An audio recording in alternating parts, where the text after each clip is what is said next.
Yo, c'est Roro. Aujourd'hui, on se retrouve pour une nouvelle vidéo. Aujourd'hui, on va se poser des questions sur la vie. Et voilà, on est avec le livre de la Bible. Et ma mère, elle va lire. Coucou tout le monde.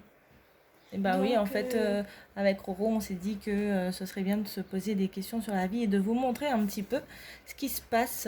On a découvert un super livre très intéressant que Rohan se met à lire une histoire tous les soirs. Et là, on s'est dit il fallait trop partager ça avec vous aussi. Donc, je vais commencer par vous lire la petite histoire. Et ensuite, avec Rohan, on se posera les bonnes questions. C'est parti. On est sur l'histoire Le diable, celui qui tente Jésus.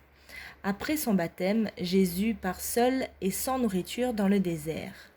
Mais ce moment de solitude, de prière, devient grand moment d'épreuve.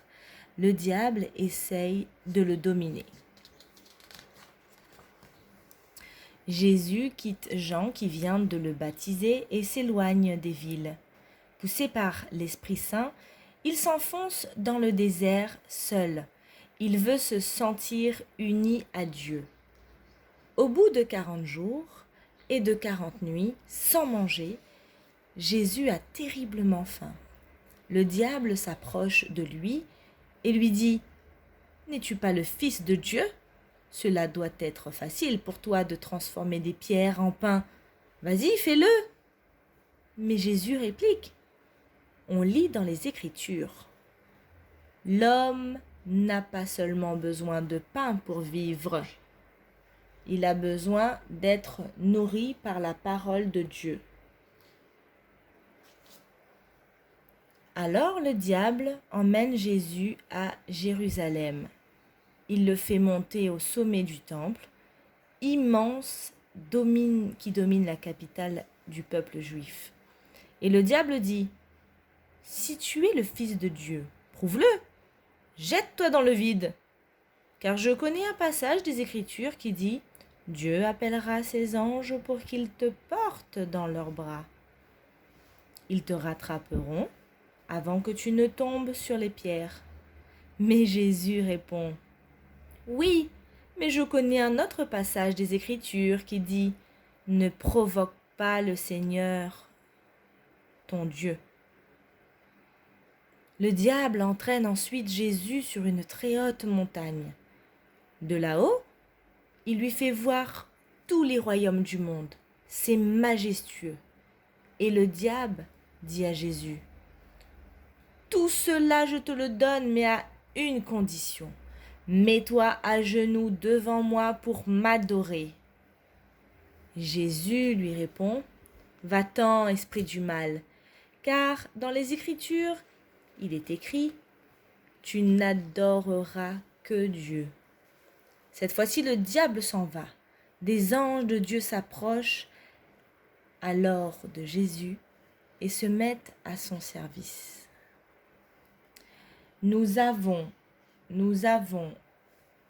terminé cette petite histoire qui parle de la tentation. Et Rohan va vous lire ce petit passage qui est à retenir. Vas-y, Rohan. Que nous dit ce récit? Une force du mal. Le mot diable vient du grec diabolo, qui signifie celui qui divise.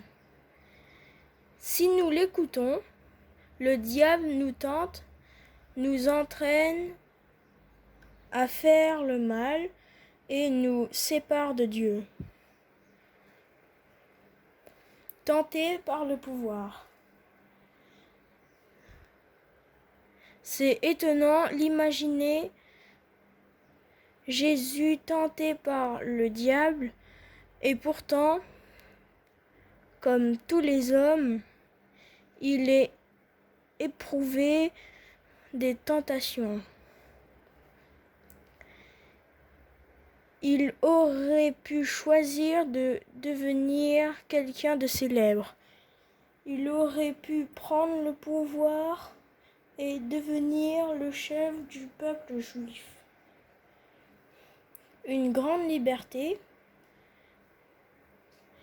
mais Jésus réussit à être plus fort que ses tentations car il est parfaitement uni à Dieu, son Père. Il est alors profondément libre et en paix.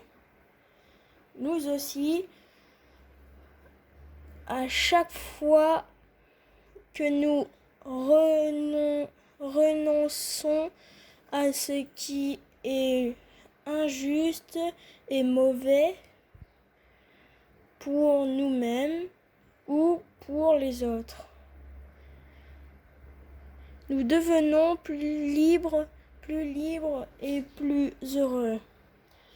Bien sûr, ce n'est pas facile, mais en écoutant sa parole, Dieu nous aide à y arriver. Parfait. Que nous dit ce récit et qu'est-ce qui est important de retenir pour toi, Rohan? Qu'on doit s'écouter soi-même. Oui. Ça veut dire que ici, il y a un passage très important. Il est alors profondément libre. Ça veut dire que si tu veux être libre dans la vie et si tu veux être heureux, il faut parfois renoncer à ce qui est injuste et mauvais pour nous-mêmes ou pour les autres. Et c'est ce qui est difficile à prendre comme décision bien souvent. C'est savoir prendre la bonne décision. Voilà, je te remercie pour ce passage. On se retrouve pour une autre histoire très prochainement. D'accord ? Ouais. À tout le monde, un gros bisou. Bye bye.